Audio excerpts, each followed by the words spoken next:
Can low-fat diets crash testosterone? Yes, they can. Fats, dietary fats, lipids, are a primary constituent, almost a precursor to the synthesis and production of sex hormones. So the body utilizes cholesterol to produce, synthesize, create our sex hormone profiles and help balance and regulate them.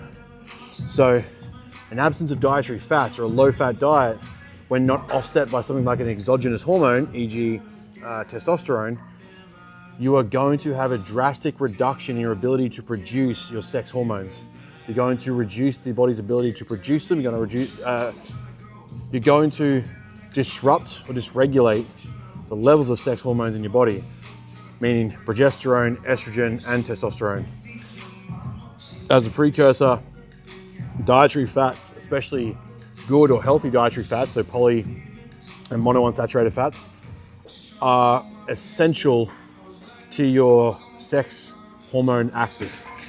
The pathways that work to constitute them, it's not a, which is interesting when we saw the anti-fat fad that came through the late 1980s, where dietary fats were the worst thing in the world, and then it became a primary focus to include sugars. And then we saw the anti-fat rhetoric that came through the late 80s to 90s. Then it became the anti-sugar rhetoric, and obviously just follows the usual patterns of trends. But yeah, for the most part, low dietary fat diets are definitely going to impact your ability to produce sex hormones and testosterone.